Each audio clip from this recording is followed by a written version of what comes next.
Hey guys, ಎಲ್ಲರಿಗೂ ನಮಸ್ಕಾರ. Welcome back to Sagar stories. India versus New Zealand series decider match, ಮೂರನೇ ODI match ಪ್ರಿವ್ಯೂಗೆ ಎಲ್ಲರಿಗೂ ಸ್ವಾಗತ.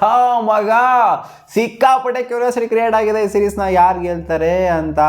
ಒಂದು ವೇಳೆ ಇಂಡಿಯಾ ಏನಾದ್ರು ಈ ಮ್ಯಾಚ್ನ ಸೋತ್ರೆ, according to the stats, India ಈ ಸ್ಟೇಡಿಯಂ ಅಲ್ಲಿ ಮ್ಯಾಚ್ನ ಸೋತೆ ಇಲ್ಲ. ODI ಮ್ಯಾಚ್ ಅಂತ ಬಂದಾಗ ಒಂದು ಮ್ಯಾಚ್ನು ಕೂಡ ಸೋತೆ ಇಲ್ಲ ಗುರು. 7 ಮ್ಯಾಚ್ನ ಆಡಿದರೆ 7ಕ್ಕೆ 7 ಮ್ಯಾಚ್ನು ಕೂಡ ಗೆದ್ದಿದ್ದಾರೆ.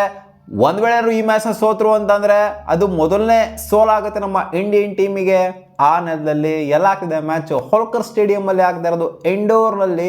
ಸೊ ಇಂಡೋರ್ನ ವಿಕೆಟ್ ಯಾವ ಥರ ಬಿಹೇವ್ ಆಗುತ್ತೆ, ಬ್ಲಾಕ್ ಸಾಯಿಲ್ನ ವಿಕೆಟು ಇಲ್ಲಿ ಇರೋವಂಥದ್ದು ಸಿಕ್ಕಾಪಟ್ಟೆ ಒಂಥರ ಬ್ಯಾಟಿಂಗ್ ಫ್ರೆಂಡ್ಲಿ ಇರೋವಂಥ ಸರ್ಫೇಸು, ಬ್ಯಾಟಿಂಗ್ ಪ್ಯಾರಡೈಸ್ ಅಂತಲೇ ಹೆಸರುವಾಸಿ. ಹಂಗೆ ನೋಡೋಕೆ ಹೋಯ್ತು ಅಂದ್ರೆ ಲಾಸ್ಟ್ 2 ಮ್ಯಾಚ್ ಆಡಿರೋವಂಥದ್ದು ಕೂಡ ಒಳ್ಳೆ ಬ್ಯಾಟಿಂಗ್ ಇರುವಂಥ ಸರ್ಫೇಸೇ, ಅಂಥ ಸ್ಟ್ರಗಲ್ ಇರುವಂಥ ಸರ್ಫೇಸ್ ಯಾವುದೂ ಇಲ್ಲ. ಸೊ ಇಂಡಿಯಾ ಶಾರ್ಟ್ ಆಯಿತು ಲಾಸ್ಟ್ ಮ್ಯಾಚು. ಇಂಡಿಯಾ ಖಂಡಿತ ಚೆನ್ನಾಗಿ ಆಡಿತ್ತು, 300 ಮೇಲಂತೂ ಖಂಡಿತ ಹೊಡಿಬೋದಾಗಿತ್ತು. ಗೊತ್ತಿರೋದೆ ಫಸ್ಟ್ ಮ್ಯಾಚ್ 300 ಹೊಡೆದ್ರು. ಸೊ ಈ ಮ್ಯಾಚು ಸ್ಕೋರು 320 ಆ್ಯಂಡ್ ಎಬೋ ಇರಲೇಬೇಕು. ಗೆಲ್ಲಬೇಕು ಅಂದರೆ ಫಸ್ಟ್ ಬ್ಯಾಟಿಂಗ್ ಆಡೋರು 320 ಆ್ಯಂಡ್ ಎಬೋ ಹೊಡಿತು ಅಂದರೆ ಕಾಂಪಿಟೇಷನ್ ಕೊಡ್ಬೋದು, ಇಲ್ಲ ಅಂದರೆ ಕಾಂಪಿಟೇಷನ್ ಕೊಡೋಕ್ಕಾಗಲ್ಲ. ಸ್ಟ್ರೈಟ್ ಅವೇ ಅವ್ನು ಬ್ಯಾಕ್ ಫುಟ್ ಇರ್ತಾರೆ. ಇನ್ ಕೇಸ್ ಏನಾದ್ರು 280, 290 ಅಥವಾ 300 ಹೊಡಿತು ಅಂದ್ರೂ ಕೂಡ ಖಂಡಿತ ಬ್ಯಾಕ್ ಫುಟ್ ಇರ್ತಾರೆ. 320, 340 ಇಲ್ಲಿ ಹೈಯೆಸ್ಟ್ ಸ್ಕೋರ್ ಆಗಿದೆ ಗುರು. 418 ರನ್ನು India versus West Indies match ಅಲ್ಲಿ ಹೈಯೆಸ್ಟ್ ಸ್ಕೋರ್ ಕೂಡ ಇಲ್ಲಿ ರೆಕಾರ್ಡ್ ಆಗಿದೆ 2011 ಅಲ್ಲಿ. ಸೀರೀಸ್ ಡಿಸೈಡರ್ ಆಗಿರೋದ್ರಿಂದ ಖಂಡಿತ ಪ್ರೆಷರ್ ಅಂತೂ 2 ಎಂಡಲ್ಲೂ ಕೂಡ ಇರುತ್ತೆ. ಇವಾಗ ಏನಾದ್ರು ಸೀರೀಸ್ ಏನಾದ್ರು ಕೈವಶ ಆಗೋಗ್ಬಿಟ್ಟಿತ್ತು ಅಂದ್ರೆ ನಥಿಂಗ್ ಟು ಲೂಸ್ ಆಗೋಗ್ಬಿಡೋದು ನ್ಯೂಜಿಲ್ಯಾಂಡ್ಗೆ, ಅಥವಾ ನಮಗೆ ನಥಿಂಗ್ ಟು ಲೂಸ್ ಆಗಿರೋದು ಇನ್ ಕೇಸ್ ಏನಾದ್ರು ಹಂಗಾಗಿತ್ತು ಅಂತಂದ್ರೆ, ಅವರನ್ನ 2 ಮ್ಯಾಚ್ ಗೆದ್ಬಿಟ್ಟಿತ್ತು ಅಂತಂದರೆ. ಸೊ ಇದು ಸಿಕ್ಕಾಪಟ್ಟೆ ಪ್ರೆಷರ್ ಗೇಮ್. ಇದು ಯಾರು ಗೆಲ್ತಾರೆ ಸೀರೀಸ್ನ ಖಂಡಿತ ಹೋಮಲ್ಲಿ ನಮಗೇನೆ ಇದು ಹೆವಿ ಪ್ರೆಷರ್. ಅವ್ರಿಗಿಂತ ನಮ್ಮ ಮೇಲೇ ಜಾಸ್ತಿ ಕೂತ್ಕೊಂಡಿರುತ್ತೆ.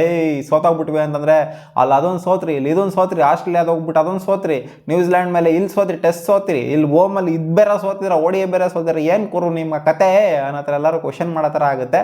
ಸೊ ಇದನ್ನು ಗೆಲ್ಲೇಬೇಕು ಗುರು, ಯಾಕಂದರೆ ಲಾಸ್ಟ್ ಮ್ಯಾಚ್ನ ಸೋತಿದ್ದೀವಿ ನಾವು. ಅವ್ರು ಡಾಮಿನೇಟ್ ಮಾಡಿದ್ರೆ ಲಾಸ್ಟ್ ಮ್ಯಾಚು. ಈ ಮ್ಯಾಚು ಹೋಪ್ಫುಲಿ ಸ್ಟ್ಯಾಟ್ಸ್ ಎಲ್ಲ ನೋಡ್ತೊಂಡ್ರೆ ಇಂಡಿಯಾ ಪರವಾಗಿಯೇ ಇದೆ.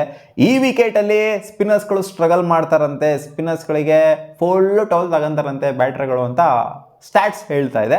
ಪೇಸಸ್ಗಳು ಒಂದು ರೇಂಜಿಗೆ ಮಾಡುವಂಥ ಸಾಧ್ಯತೆ, ಅವರಿಗೆ ಜಾಸ್ತಿ ನಂಬರ್ ಆಫ್ ವಿಕೆಟ್ಸು ಪೇಸಸ್ಗಳಿಗೇ ಬಿದ್ದಿರೋದು.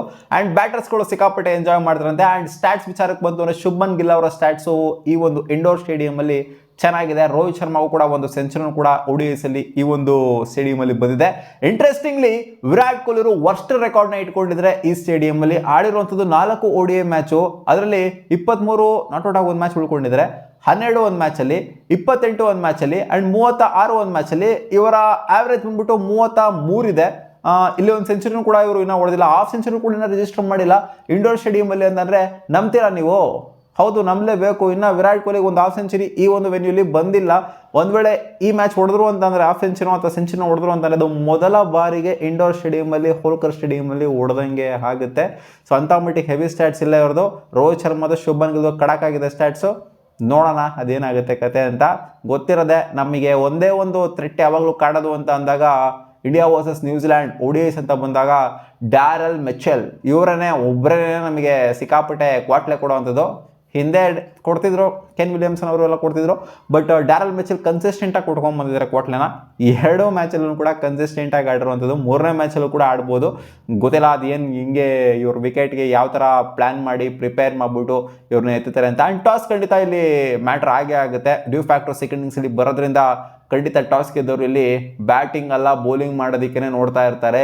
ಬ್ಯಾಟಿಂಗ್ ಯಾರು ಮಾಡ್ತಾವ್ರೆ ಇವರು? ಬರೀ bowling bowling bowling bowling bowling bowling. ಈ ಕಡೆ WPL ನೋಡ್ತವ್ರು ಬೌಲಿಂಗ್ ಅಂತಾರೆ, ಎಲ್ಲ ಕಡೆ ನೋಡ್ತವ್ರು ಬೌಲಿಂಗ್ ಅಂತಾರೆ. ಯಾಕಂದರೆ ಕಂಡೀಷನ್ಸ್ ಆ ಥರ ಇದೆ. ಇವಾಗ ಡ್ಯೂ ಫ್ಯಾಕ್ಟರ್ ಜಾಸ್ತಿ ಬರುತ್ತೆ. ಸೆಕೆಂಡ್ ಇನ್ನಿಂಗ್ಸಲ್ಲಿ ಬಾಲ್ನ ಗ್ರಿಪ್ ಮಾಡೋಕ್ಕೆ ಆಗ್ತಾ ಇಲ್ಲ, ಕ್ವಾಟ್ಲೆ ಆಗುತ್ತೆ ಸಿಕ್ಕಾಪಟ್ಟೆ. ಸೊ ಆದ್ದರಿಂದ ಎಲ್ಲರೂ ಹೋಪ್ ಮಾಡ್ತಿರ್ತಾರೆ ಟಾಸ್ ಗೆಲ್ಲಿ ಇಂಡಿಯನ್ ಟೀಮು ಅಂತ. ಯಾಕಂದರೆ ಟಾಸ್ ಗೆದ್ರೆ ಒಂದು ಸ್ವಲ್ಪ ಒಂದು ರೇಂಜಿಗೆ ಒಂದು 20% ಮ್ಯಾಚ್ ಗೆದ್ದಂಗೆ ನಾವೇನಾದ್ರು ಟಾಸ್ ಗೆದ್ದು ಬೌಲಿಂಗ್ ಮಾಡಿದ್ವಿ ಅಂದರೆ, ಚೇಸ್ ಮಾಡಿದ್ವಿ ಅಂದರೆ, ಚೇಸ್ ಮಾಡೋರ್ಗೇ ಅಡ್ವಾಂಟೇಜು ಜಾಸ್ತಿ. ಸೊ ಕಾದು ನೋಡೋಣ ಏನಾಗುತ್ತೆ ಅಂತ. ಸೀರೀಸ್ ಡಿಸೈಡರಲ್ಲಿ ಬೇರೆ ಬಂದ್ಬಿಟ್ಟು ಕೂತ್ಕೊಂಡಿದ್ದೀವಿ. ಅವ್ರ ಕಡೆ ಕೂಡ ಸಾಲಿಡ್ ಆಗಿದೆ, ಪ್ರೂವ್ ಮಾಡಿದ್ದಾರೆ. ನಾವು ಅಷ್ಟು ಈಸಿಯಾಗಿ ಬಿಟ್ಕೊಂಡು ಕೊಡೋವಂಥ ಮಕ್ಕಳೇ ಅಲ್ಲ ಅಂತ. ಫಸ್ಟ್ ಮ್ಯಾಚು ಸಖತ್ತಾಗಿ ಆಡಿದವ್ರು, ಇನ್ಫ್ಯಾಕ್ಟು ಸೆಕೆಂಡ್ ಮ್ಯಾಚ್ ಡಾಮಿನೇಟ್ ಮಾಡಿದ್ರು. 3ನೇ ಮ್ಯಾಚ್ ನೋಡೋಣ ಅದೇನಾಗುತ್ತೆ ಕತೆ ಅಂತ. ನಿಮ್ಮ ಅನಿಸಿಕೆ ಏನು ಗುರು? ನಾನು ಸ್ಟ್ಯಾಟ್ಸ್ ಕಿಟ್ಸ್ ಎಲ್ಲ ನೋಡ್ತು ಅಂತಂದರೆ ಇಲ್ಲಿ ಒಂದು ಮ್ಯಾಚ್ನೂ ಕೂಡ ಇಂಡಿಯನ್ ಟೀಮು ಸೋತಿಲ್ಲದೆ ಇರೋದ್ರಿಂದ ಈ ಮ್ಯಾಚ್ನೂ ಕೂಡ ಇಂಡಿಯನ್ ಟೀಮ್ ಸೀಲ್ ಡೌನ್ ಮಾಡ್ತಾರೆ. 8ನೇ ವಿಕ್ಟ್ರಿನ ಇಂಡೋರ್ ಸ್ಟೇಡಿಯಮಲ್ಲಿ ಮಾಡ್ತಾರೆ ಅಂತ ಹೋಪ್ ಮಾಡ್ತಾ ಇದ್ದೀನಿ. ನಿಮ್ಮ ಅನಿಸಿಕೆ ಏನು? ನ್ಯೂಜಿಲ್ಯಾಂಡಾ ಇಂಡಿಯಾನ? ನನ್ನ ಪ್ರಕಾರ ಇಂಡಿಯಾ ಗೆಲ್ದರೆ. And Virat Kohli worst record ಏನು ಇಟ್ಕೊಂಡಿದ್ರೆ ಇಂಡೋರ್ ಸ್ಟೇಡಿಯಮಲ್ಲಿ, ಇದನ್ನು ರಿವರ್ಸ್ ಮಾಡ್ತಾರೆ ಅಂತ ಹೋಪ್ ಮಾಡ್ತಾ ಇದ್ದೀನಿ. ಸ್ಟೇಡಿಯಂಗೆ ಬ್ಯಾಕ್ ಫೈರ್ ಮಾಡ್ತಾರೆ ಅಂತ. ಮತ್ತೆ ಸಿಗೋಣ ಮುಂದಿನ ವಿಡಿಯೋದಲ್ಲಿ.